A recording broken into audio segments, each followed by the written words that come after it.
Now, anyone who has travelled with me will probably know that I don't do public transport very well. Lauren and the kids would be able to attest that I get easily rattled when trying to read a bus timetable. And I find it a great sense of achievement if I've read it right and the correct bus comes along on the right side of the road. It's a stressful experience for me catching public transport. Now, a number of years ago, Laura and I, before kids, we were travelling overseas. We found ourselves in Germany.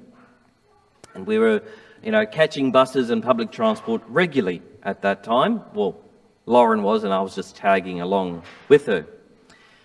We're on a bus one day heading somewhere, and this lady comes up to me and starts talking to me in German. We don't speak German, but thankfully the day before we had been on a bus, and the ticket inspector who does random inspections had, come on that day, had come up and was asking people to see their bus pass, their bus ticket, And so luckily I knew what she was there for, and so apologising in English that I didn't have it ready, I started digging around in this pocket, that pocket, pulling different things out. Eventually I found my bus pass, and with this great sense of accomplishment, give her my pass. I had validated myself with that simple act. I was allowed to be here. Then I noticed people around me laughing, chuckling, laughing. I wasn't too sure what was going on until someone leaned over and spoke to me in English and explained that this little old lady wasn't asking for my ticket. She wasn't a bus ticket inspector. I was sitting in a seat reserved for the elderly, and she was asking for my seat. So the gentleman that I gladly gave her my seat. I was so sure of what she needed, of what she wanted, that I missed all the social cues at that time pointing in the complete opposite direction. I assumed that I knew what she wanted. Now, when in hindsight, she wasn't dressed professionally. She probably even had a shopping bag of groceries. She wasn't asking anybody else for tickets. She had come straight to me, and I assumed what she wanted. I missed all the cues, but I was very quick to comply. Now, the Bible reading today has a similar story about making assumptions, being sure of what somebody else needs, and in that desire to please, to meet that need, getting it wrong. And in the case of today's gospel, we have that well-known story of Martha. Martha's desire to show kindness to Jesus in her assumptions of what Jesus needed and wanted at that time. And she gets it wrong. In Jesus' words, "Martha, Martha, only one thing is needed." Now, I'm sure that you have heard this passage many a time over the years, and you've heard different interpretations about this passage about Martha and Mary and Jesus' interaction. Perhaps it's about prayer versus action, that sometimes we don't need to be bustling around, that sometimes we need to be in prayer. Perhaps it's about being a disciple of Jesus versus being busy in the world. Perhaps it's been about an inward focus. As a Christian, focus on what you're doing. Don't worry about what other Christians are doing. There are numerous ways of interpreting this passage, and I'm sure that you've heard many of them and others. You've possibly heard this interpretation too. But here is an interpretation that might put a different slant on it for you. Think for a moment where Jesus was going. The passage begins with Jesus and his disciples were on their way. On their way where? Chapter 11 of Luke's Gospel. Where were they going that they stopped in Bethany? For those of you who might have read today's passage and maybe read ahead, you'll know that Jesus is heading to Jerusalem to die. So this is the context in which he is visiting Martha and Mary in Bethany. And it's potentially that Jesus' whole being has been taken up by the intensity of what is to follow.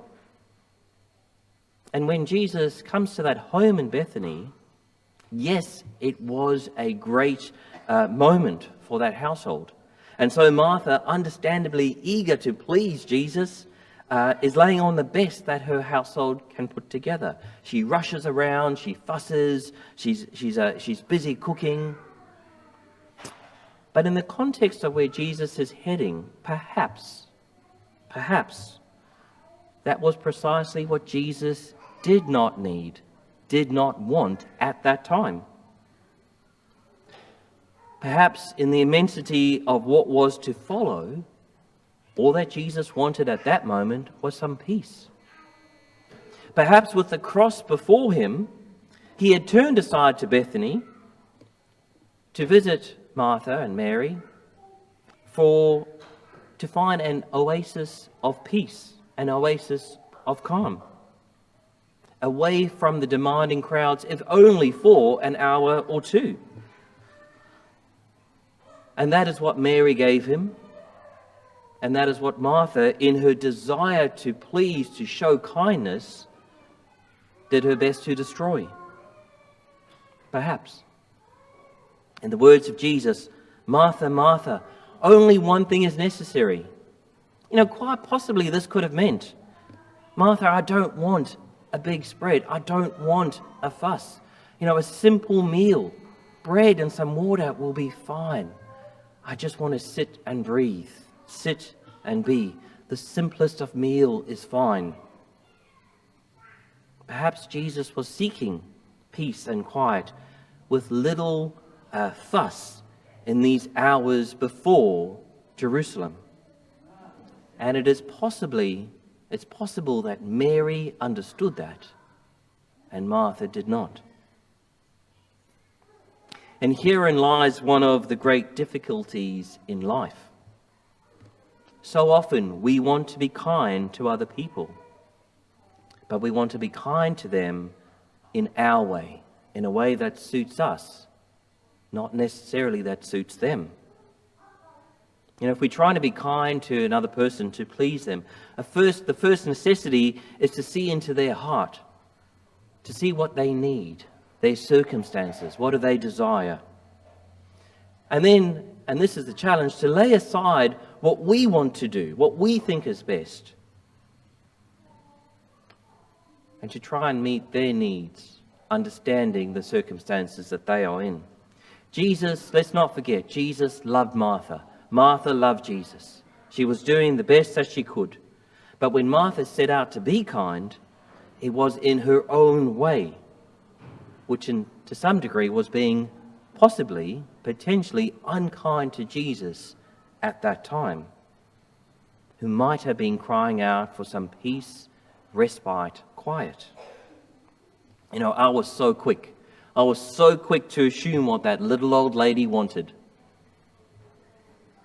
She wanted my bus ticket. I was certain about it, that I missed all the social cues of the moment, pointing the complete opposite direction. And whilst I was embarrassed, I certainly was embarrassed with, a crowd of people on the bus kind of having a laugh at my expense. And maybe a bit later I was able to see the humour in the situation.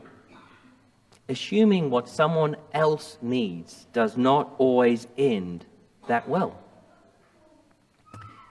Henry Winkler, who played the Fonz from Happy Days, once said, assumptions are the termites of relationships. Assumptions are the termites of relationships. Just think of your own experience. I know I've got plenty. Think of your own experience where assumptions have done damage to relationships, whether you have been the one assuming or whether someone else has made the assumption about you. With a lack of understanding, assumptions can damage relationships.